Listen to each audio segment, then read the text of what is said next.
Hi, Sir Carl. Magandang araw po sa iyo. Pati na rin sa lahat ng mga tagapakinig ng iyong channel. Isa po akong silent listener ng channel mo. Pero wala po akong pinapalampas sa iyong mga uploads. Kahit pa nga iyong mga compilations ay pinapakinggan ko rin. Kasi pampalipas ko iyon ng oras habang naglalaba. Tawagin niyo na lang ako sa pangalang Isa. Pero Luisa talaga ang totoo kong pangalan. Taga rito po ako sa Northern Samar. Dahil sa probinsya din naman itong sa amin, kaya hindi na bago sa akin ang kwentong aswang at iba pang mga kababalaghan. Ang unang bahagi po ng kwento ko ay iyong karanasan ko sa lola ng kaibigan ko na isa palang aswang. Tapos sa susunod na linggo siguro ay isusunod ko naman agad ang tungkol sa karanasan ko noong magbakasyon naman kami sa Masbate sa lugar ni Papa. At nalaman kong isa rin palang aswang ang nanay ng Papa ko. Kaya pala ang kwento sa akin ni Mama na magmula noong magbinata ang aking ama ay hindi na siya umuwi pa sa kanila. Ang buong akala ko nga noong una ay meron lang masamang karanasan si Papa sa kanyang pamilya o baka pinagmalupitan. Pero meron palang mas nakakatakot na dahilan. Simulan ko po ang kwento noong bata pa ako. Grade 4 ako noong maging kaklose ko itong si Mayet. Dahil sa hindi naman sobrang dami ng populasyon sa lugar namin, kaya hanggang 2 section lang ang bawat grade. At madalas akong nasa section 2 kasi hindi naman ako katalinuhan. Ewan ko ba, mas gusto ko talaga noon ang maglaro o di kaya magbasa ng mga comics at pocketbook kaysa magbasa ng libro ng mga subjects ko. Isang araw, naroon ako sa tapat ng classroom namin, nakaupo habang kumakain ng nilagang kamote na baon ko. Napansin kong tila masakit ang tiyan ng isa kong kaklasing lalaki. Iyon ay si Homer. Medyo bully at salbahe kasi talaga iyon, kaya naman asar kami roon. Oras iyon ang recess namin. Karamihan ng mga classmate namin ay naghahabulan sa labas, pero si Homer ay naroon lang sa may pinto, nakahawak sa kanyang tiyan habang namumutla at pinagpapawisan. Unang tingin ko pa lang sa kanya ay may hinala na ako na masakit ang tiyan niya. Hinayaan ko lang kasi hindi naman kami close at madami din iyong kasalanan sa akin. Madalas akong agawan ng papel at minsan na rin dinikitan noon ng bubble gum ang damit ko na uniform. Noong matapos akong kumain ay pumasok na ako sa loob ng classroom upang uminom. Naroon kasi ang boteng pinaglalagyan ko ng tubig sa bag. Naabutan kong naroon ang kaklase kong si Mayet. Nakatitig ng masama kay Homer, kaya binati ko siya. "Uy, Mayet, kumain ka na?" Sabi niya naman, "Hindi, dahil inagaw kanina ng siraulong yan ang baon kong mais." Galit na sagot niya pa, "Ah, ganun ba? O ito, meron pa akong sobrang nilagang kamote. 3 kasi ang baon ko. Nabusog na ako agad sa 2. Sa'yo na itong isa o. Sakto na ito sa'yo. Ito yung pinakamalaki sa 3 pirasong baon ko." Sabi niya naman, "Hindi, wag na, nakakahiya." "Ano ka ba? Walang nakakahiya doon. Tapos na rin naman akong kumain. At kung hindi mo ito tatanggapin, ay ibabalik ko na naman ito sa bahay. Marami naman kaming kamote doon. Malawak kasi ang taniman namin ng kamote." Saglit niyang tinitigan ang kamay ko na may hawak na kamote. "Oh, sige na, tanggapin mo na." Wika ko pa, sabay lapag noong kamote sa mismong armchair noong upuan niya. Mabuti at kinuha niya at kinain na rin. Naupo na lang ako sa upuan dahil meron na rin naman akong makakausap. "Mayet, anong nangyari dyan kay Homer? Bakit parang masama ang pakiramdam? Tanong ko pa sa kanya. Sabi niya naman, karma yan, dahil inagaw niya kanina ang baon ko. Hayaan mo na, wala na tayong magagawa dyan. Ilang beses nang napatawag ang mga magulang niyan pero hindi pa rin nagbabago. Sumagot naman siya habang masama pa rin ang titig kay Homer. Kung hindi siya kayang disiplinahin ng mga magulang niya, pues ako, kaya ko siyang burahin sa mundo kapag naubos ang pasensya ko. Uy, ano ka ba? Magmahinahon ka nga. Parang gusto mo nang kainin ng buo si Homer Gutom lang yan. Mag-focus ka na sa pagkain para maibsan ang init ng ulo mo. Hindi pa rin talaga nagpatinag sa pagtitig kay Homer si Mayet habang kumakain. Sa hindi katagalan ay dumating na ang next subject teacher namin. Tapos na rin naman noon kumain si Mayet, kaya balik na sa pakikinig ang atensyon ko.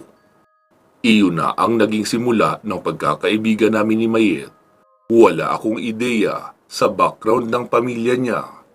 Basta ang alam ko lang ay sa bukid sila nakatira. Madalas nga ay putikan ang mga paa niya kapag pumapasok.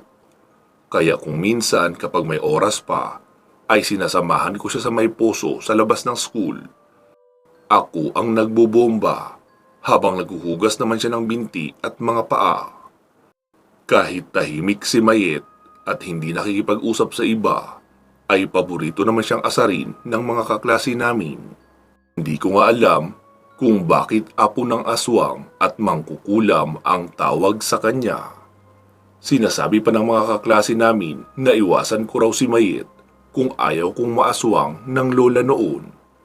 Inaaway ko naman ang mga nanunukso ng ganoon sa kanya at sinasabihang kapag hindi pa nila tinigilan si Mayet, ay ako mismo ang magre-report sa kanila sa prinsipal. May mga pagkakataon na nagagawa kong matakot sa ganoong banta ang mga kaklase namin. Minsan naman ay hindi. Kaya nakakailang report na ako sa principal's office pero wala naman silang ginagawang aksyon. Siguro para sa kanila ay asarang bata lang iyon. Dahil sa mas nakafocus na ako sa pag-aaral, kaya naman wala akong pakialam sa pagkatao ni Mayet o kung anong pamilya man siya nanggaling. Tutal kaklase ko lang din naman siya at sa paaralan lang ang aming ugnayan. Kaso may mga pagkakataon na meron kaming mga ambagan sa school at madalas walang pera si Mayet. Kaya pinapahiram ko siya ng pera. Sinasabi ko na lang sa kanya na wag ng pera ang ibayad niya. Prutas na lang o duma, kagaya ng guyabano at pinya. Tapos sa duma naman ay marami silang mais at kamuting kahoy. Kaya halos walang linggo na wala siyang dala para sa akin. Kahit pa wala na siyang utang na pera sa akin, iyon na ang naging dahilan ng paglalim ng aming pagkakaibigan. Madalas din siyang manghiram sa akin ng notebook, lalo kapag nakakadalawang araw siyang absent. Kapag tinatanong ko naman siya kung bakit siya absent, ay sinasabi niyang masama raw ang pakiramdam ng lola niya, kaya kailangan niyang bantayan at alagaan. Minsan, inaya niya ako na magpunta sa kanila. Marami daw ang pinya nila na hinog at malalaki iyon. Bibigyan niya raw ako, tapos ihahati din papabalik sa amin. Kaya mas marami akong maiuuwi, dahil magbibit-bit rin siya ng karagdagang iuuwi ko. Sabi ko naman na sige, ayos lang. Favorite ko kasi talaga ang pinya. Kaya noong sumapit ang Sabado, pasado alas 7 ay nakatambay na ako sa labas ng bahay namin at naghihintay na kay Mayet.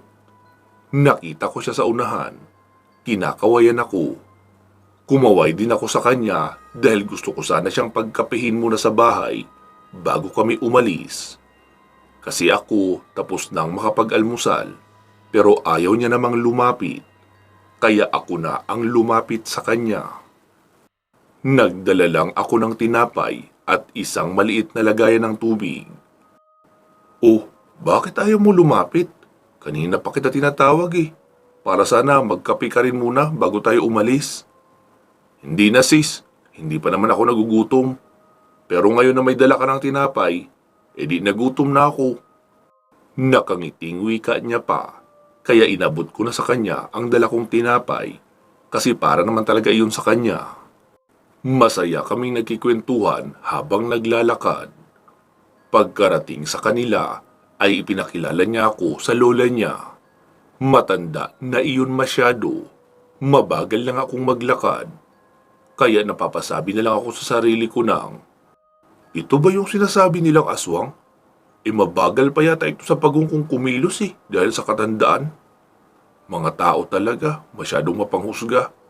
Porkit matanda na yung tao. Kinausap ako ng lola ni Mayet habang may saglit na ginagawa si Mayet sa kusina. Noong kinausap ako noon ay hinihimas ang balikat ko at buho. Hindi ko naman binigyan ng masamang pakahulugan.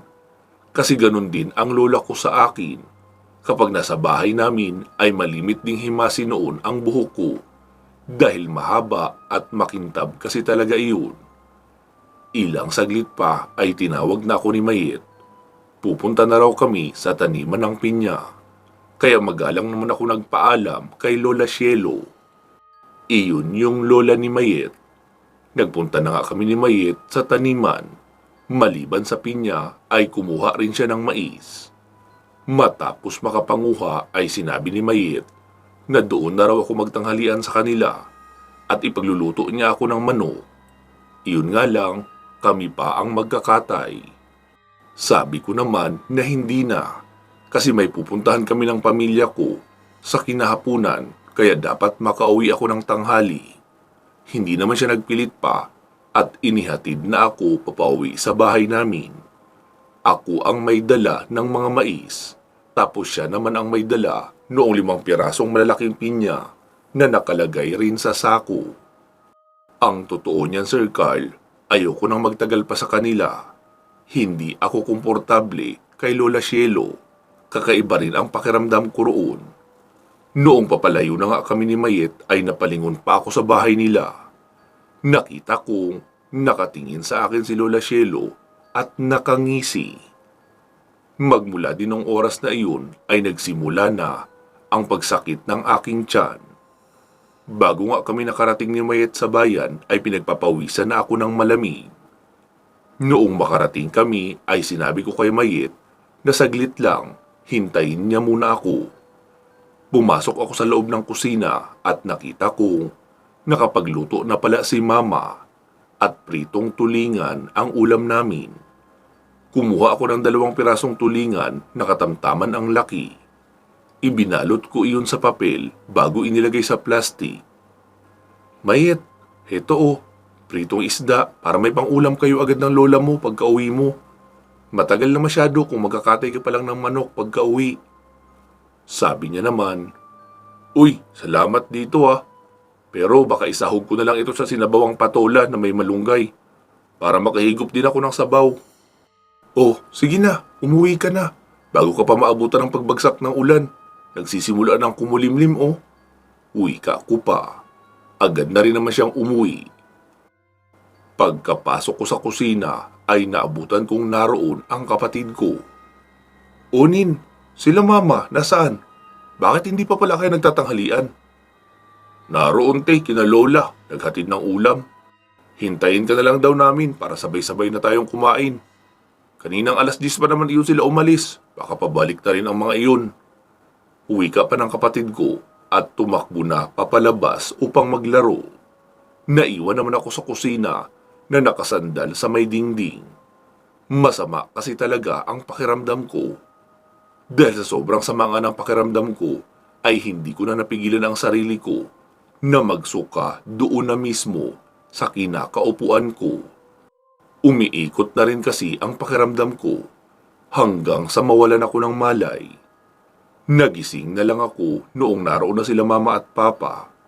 Ginigising nila ako at tinatanong kung ano raw ang nangyari sa akin. Sabi pa nga ni mama na kung galing raw ba ako nakipag-inuman. Ang sabi naman ni papa, anong inuman ka dyan? Hindi siya amoy alak Baka masama lang ang pakiramdam. Inihiga nila ako sa papag sa may sala, tapos nilinisan. Iyon na ang huli kong naalala at nawalan ako uli ng malay. Noong muli akong magising, ay mukha ng isang matandang babae ang aking nakita. Si Lola Waning, ang kilalang kumadrona at albularyo sa amin. Bigla namang nagsalita si Mama na naroon pala sa may pintuan ng aking silid. "Anak, saan ka ba kasi galing at bakit ka nawala ng malay?" Sabi ko naman, "Sa bukid po nung kaklase ko, nanguha kami ng pinya at mais." Sabi naman ni Lola Waning, "Sinong kaklase naman yun, iha?"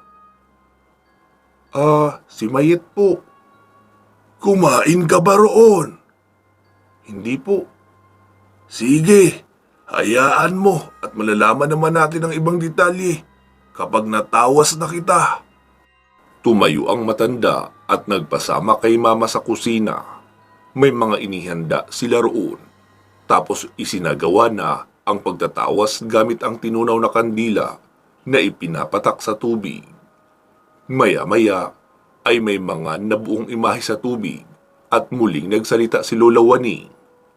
"Sino ba itong mayet na ito, yung sinasabi mo? Hindi naman siya ang nakabati sa'yo dahil masyadong malakas ang gamit na mahika at imposibleng magtaglay ng ganito kalakas na pambati ang kasing edad mo lang." Lola, hindi ko po siya kaedad. Matanda po siya ng 2 taon sa akin." Sagot ko pa sa matanda. "Abay, kahit na maging matanda pa siya ng 5 taon sa iyo, ay imposible pa rin. Dahil hindi basta-basta ang kakayahan ng may gawa nito sa iyo. At mag-iingat kayo dahil isa rin siyang aswang." Wika pa ni Lola Waning habang nakatingin kina Mama at Papa. "Anak, kaninong anak ba yung mayat na sinasabi mo?" Tanong pa ni Papa. Sabi ko naman, "Hindi ko po alam pa. Matagal na raw patay ang mga magulang niya eh. Pero nakatira siya sa lola niyang si Lola Cielo." Bigla namang nanlaki ang mata ni Lola Waning. "Nako! Cielo ba ka mo?" "Opo." "Isa siyang mangkukulam. Sa pagkakaalam ko, matagal na siyang huminto sa pambibiktima ng mga taga rito. Magmula noong mamatay ang kanyang kaisa-isang anak na lalaki at kasamang namatay ang asawa noon. Iyan siguro ang anak na babae noong kanyang uniko iho. Mag-iingat ka, iha. Hindi ito ang unang pagkakataon na magtatangka siya sa iyo. Kahit pa kaibigan mo ang apo niya, huwag ka pa rin magtitiwala. Kayo naman, Arnaldo at Mikay, maghanda kayo palagi lalo na kapag sumasapit na ang gabi. Dahil siguradong namarkahan na ni Cielo itong anak nyo. Kaya hindi malayong pasyal-pasyalan niya ito at maghanap ng pagkakataon para mabiktima." Sumagot naman si Papa. "Teka lang, Aling Waning. Kung matagal yun ang alam na mangkukulam at aswang ang matandang iyon, bakit hindi nyo pa tinatapos o pinapatay?" "Arnaldo, hindi naman ako babaylan. Isa lang akong albularya na nag-aral ng mga karunungan mula sa aking ama. At malayong malayo ang antas ng kakayahan ko doon kay Cielo. Hindi ko siya kayang patayin basta-basta. Ang magagawa ko lang ay protektahan at gamutin ang mga binibiktima niya. May mga kinulam nga iyon dati na ginamot ko. Pero sa tuwing magbabato ako ng orasyon na pamatay, ay isang hayop lang ang namamatay. Nagagawa niya ng paraan na hindi nakakonekta sa kanya ang pasyente. Kaya ang ibinabato kong orasyon papunta sa kanya na pinapadaan ko sa pasyente ay kung saan-saan lang tumatama. At kahit kailan, hindi ko talaga siya natsyempuhan. Nagpapasalamat na nga lang ako nang tumigil siya sa pambibiktima rito." "Bakit nga po pala namatay ang anak noon? At sino ang naglakas na loob na pumatay? Gayong ayon pa sa sinasabi nyo na mula pa noon ay tanyag na yung matandang si Cielo sa pagiging mangkukulam at aswang. Malamang lahat ng nakakaalam noon ay takot sa kanya, di ba?" "Oo, tama ka, Mikay. Takot sa kanya ang mga pangkaraniwang tao. Kaso, anak ng pulis na may tiyuhing antingero ang biniktima niya. Sinugod siya ng pulis sa kanyang tahanan, kasama ang iilang tauhan din noon. Ayun, noong lumabas ng bahay ang anak niya at manugang, ay wala nang tanong-tanong, tinadtad na agad ng bala. May suot rin daw na anting-anting at pangontra ang pulis na iyon, kaya walang nagawa si Cielo. Kundi ang manood na lang habang naroon siya sa malayo na katanaw.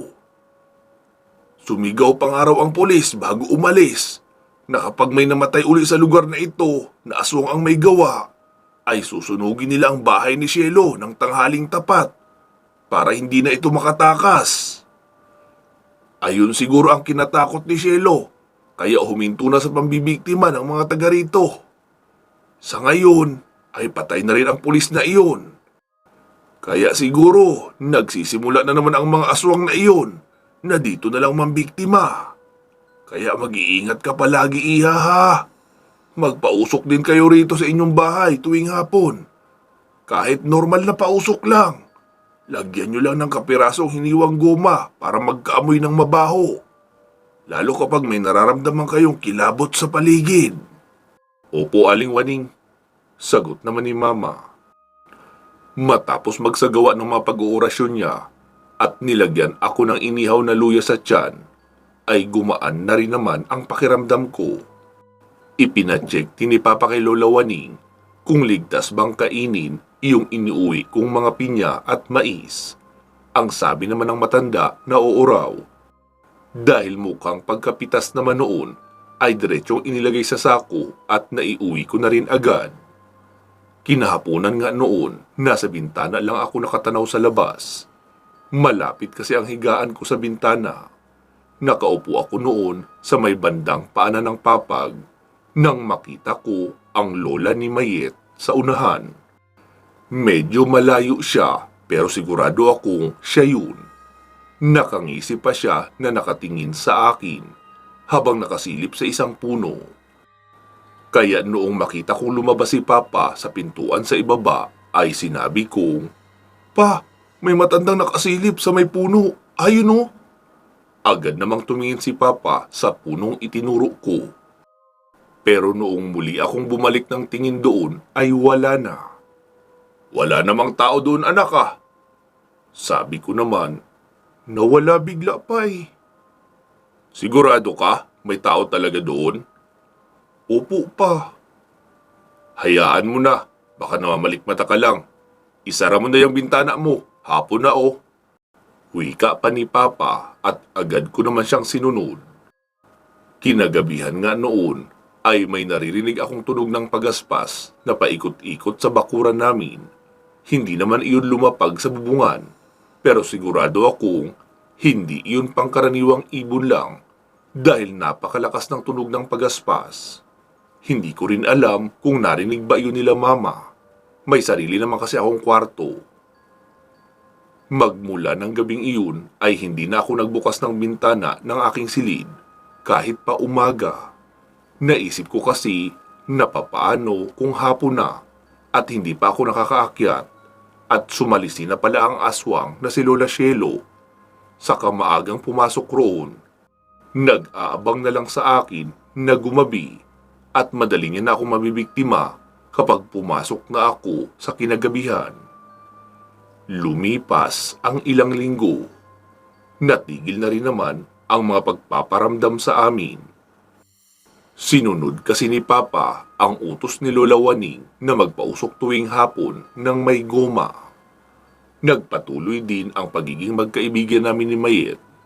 Mahirap naman kasi kung pag-iisipan ko siya ng masama o bigla na lang lalayuan, wala naman siyang ginagawa o pinapakitang masama sa akin. Kahit kailan ay hindi naman ako sinakitan ng tiyan sa mga dala niyang prutas na para sa akin. Kaya malamang malinis ang intensyon niya sa pagbibigay sa akin noon. Lalo at hindi ko na hinihintay na magsabi siya sa akin kapag meron kaming ambagan sa paaralan. Agad ko na lang babayaran ang para sa kanya. Prutas na lang uli ang ipapalit niya sa akin. Maraming beses pa akong inaya ni Mayet na pumunta sa kanila. Pero hindi na ako nagpaunlak pa. Gumagawa na ako ng kung ano-anong rason para lang hindi sumama sa kanya sa bahay nila. Lumipas ang maraming taon hanggang sa tumuntong na kami ng high school. Siyempre, nagdadalaga na rin kami noon. Nagkakaroon na ng mga crush. May mga nagpapadala na rin ng love letter sa akin. Dahil sa nag-iisang kaibigan ko nga si Mayet, kaya sa kanya ko lang din ibinabahagi o ipinapabasa ang mga sulat na iyon. Pinagtatawanan pa namin ang iba't ibang pambubola ng mga lalaki sa sulat. Isa sa mga sumulat sa akin ay si Christopher, isang simpleng lalaki na nasa second year high school na. Noong makita ko na galing sa kanya ay agad kong tinupi ang sulat at tinago. Ayokong ipabasa iyon kay Mayet dahil balak ko sanang replyan ang sulat noon. Hindi ko pa naman alam ang sasabihin ko, pero baka magpasalamat lang ako sa pagpapadala niya ng sulat at sabihing masaya ako na malamang may pagtingin pala siya sa akin. Ang hindi ko alam ay nakita pala ni Mayet na may itinago akong sulat. Pinipilit niya akong ilabas iyon. Sabi ko naman na wag na, kasi sa crush ko iyon galing. Yung ibang sulat na lang ang basahin niya, pero hindi siya nadala sa pakiusap. Hinawakan niya ako sa damit at kinaladkad. Ibigay ko raw sa kanya kung ayaw kong masaktan. Medyo nagulat ako sa iniasal niya, kasi unang-una ang mga sulat na iyon ay para sa akin. Wala talaga sana siyang karapatan na basahin ang mga iyon. Konsiderasyon ko na nga lang sa kanya na hayaan siyang makibasa. Pero bakit sa inaasal niya ay parang siya pa ang may karapatan? Kaya nagalit na ako. Ibinato ko sa kanya ang sulat ni Christopher. Tapos sabi ko sa kanya, "Oh, ayan, kainin mo. Napakababaw na dahilan, nagagawa mo akong masaktan." Wika ko pa at iniwan ko na siya sa tambayan namin sa may seawall at umuwi na ako. Sumigaw naman siya, "Isa! Bumalik ka rito! Kapag hindi ka bumalik ay sasamain ka sa akin!" Pananakot niya pa. Noong lingunin ko siya ay nakita kong nanlilisik ang kanyang mga mata na nakatitig sa akin. Pero dahil sa hapon lang naman noon at hindi nakalayuan ang bahay namin, kaya hindi ako nagpatinag. Tinalikuran ko na siya at dumiretso na akong umuwi sa amin. Pansamantala po muna nating puputulin dito ang ating kwento. Hindi po ito series ha, medyo mahaba lang. Kaya hinati ko sa 3 bahagi. Pahintay lang po, isusunod natin agad ang karugtong nito. Maraming salamat mga katribo ha. Bago po natin tapusin ang videong ito, ay bigyan muna natin ng daan ang ating mga announcement, shoutout at pasasalamat. Gusto ko po munang ipaalam sa lahat na iyong mga kwento nating mahahaba o series ay meron pong playlist. Minsan po kasi mahirap hanapin ang kasunod na part, lalo at paiba-iba ang design ng cover at hindi rin magkakasunod na araw ang pag-a-upload. Meron pong playlist ha, iyong Aswang Killer, mga kwento ni Babaylang Rico, Lagim at Teknolohiya ni Exie, Birador na pinagbibidahan ni Rafael. Siya nga po pala, ang karugtong ng Birador ay iyong kwentong Bangkilanon Hunters. May playlist na rin po ang Revolusyon. Sana ay masubaybayan nyo rin iyon. Bukwan lang iyon ha, at wala ng karugtong. Ang dulo noon ay part 59 lang, wala ng kasunod. Ibig sabihin, malapit na ang pagtatapos noon. Sana ay mapakinggan nyo dahil ako na mismo ang magsasabing maganda ang kwentong iyon, lalo kung mapapakinggan nyo ng naka-playlist dahil sunod-sunod. Naroon ang aksyon, drama, horror na may kasamang exorcism, pati pakikipaglaban sa mga extraterrestrial. Siksik sa labanan na pinaghalo ang modern technology at ancient powers. Kaya magaling talaga ang pagkakagawa at pagkakanarate noon. Sana po ay inyong mapakinggan ng buo. Uulitin ko lang po ha, may playlist na iyon at malapit na ang finale. Magtungo na po tayo sa ating mga shoutout at pasasalamat. Unahin na natin si Ma'am Aida Lasimet Calfe ng Qatar. Maraming salamat po ma'am sa inyong solidong pagsuporta sa ating channel at mga projects. Sana po ay magtuloy-tuloy na ang inyong paggaling. Naway bigyan din kayo ng mahabang buhay at malusog na pangangatawan ng ating poong may kapal. Pinapasalamatan din natin si Ma'am Connie Matias Narumi ng Japan. Ingat po kayo lagi dyan ma'am ha, at naway ilayo rin kayo sa sakit. Salamat din po kina Ma'am Bernadette Arcalas ng Cooks Island, kay Ma'am Alma A. Rosales at kay Ma'am Lynn Gentilizo ng Saudi. Maraming salamat po sa inyong patuloy na pagsuporta sa ating channel at ginagawa nating pagtulong sa mga batang pinabayaan ng kanilang mga magulang. Pinapasalamatan din po natin ang ating mga current channel members na nag-join sa pamamagitan ng pagpindot sa join button sa tabi ng ating channel name dito sa YouTube. Hi po sa inyong lahat at salamat po kina Anthony Artisano, Jovi Taghab, Maria Victoria, Kevin Nang, Georgina Bati, Rose Halandumon, Senya Hikom Luquias, Lito Bueno, Lou Kira, Click and Collect Manila, Sarjane Katsdorms, Christine Olson, Liay Estoque, Celsa Escartin, Yam in Japan, Jesmar Ocampo, at kay Dean Ciudadano. Pasalamatan na rin natin ang ating tatlong masisipag na group admin at moderator na sina Ma'am Ilongga Guapa, Ma'am Gilani Fernandez, at Ma'am Gina Araga. Sa muli ay inaanyayahan ko po kayo na mag-like and follow sa ating Facebook page na ang pangalan ay Katotohanan at Misteryo. Active na rin po ang page na iyon at meron na iyong mga upload na horror stories araw-araw, kaya pwede rin kayo makinig doon. Last but not the least, pinapasalamatan ko rin kayong lahat na mga regular listeners ng ating dalawang horror channels. Ito po ay ang Katotohanan at Misteryo at ang Kwentong Aswang Comics. Siguraduhin nakasubscribe po kayo sa parehong channel ha.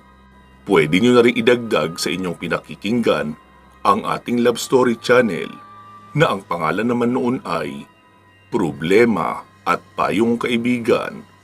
Pero para lang po yun sa mga matured mag-isip ha, at mahihilig rin sa kwentong pag-ibig. Kung hindi nyo naman trip ang mga ganong kwento, edi wag na lang po. Ayos lang din naman. Sana po ay patuloy pa rin kayong makinig kahit pa hindi ako ang boses na nagsasalita. Karamihan kasi ng mga mahabang series natin ay ipinapagawa ko sa ating mga guest narrator. Pero syempre, ang Aswang Killer, Lihim ng Medalyon at Kwento ni Babaylang Rico ay ako pa rin ang magnanarrate noon, pati na iyong mga single stories. Balikan nyo rin po sana ang mga luma nating video, iyong mga na-upload ng 2 years ago to present. Siguradong marami pa doon ang hindi nyo napapakinggan, lalo na sa mga bago lang dito sa ating channel. Maraming salamat po sa patuloy niyong suporta sa ating mga channels. Naway sa araw-araw niyong pagtambay sa YouTube ay kasama ang ating channel sa inyong dinadalaw. Kahit ako na ang huli niyong papakinggan ay ayos pa rin iyon para sa akin. Masaya na ako doon at ipinagpapasalamat ko na ng malaki. Naway pagpalain kayong lahat ng ating puong may kapal at bigyan palagi ng malusog na pangangatawan. Magsama-sama po tayong muli sa iba pang mga paparating nating kwento. Mag-iingat po kayo palagi at hanggang sa muli.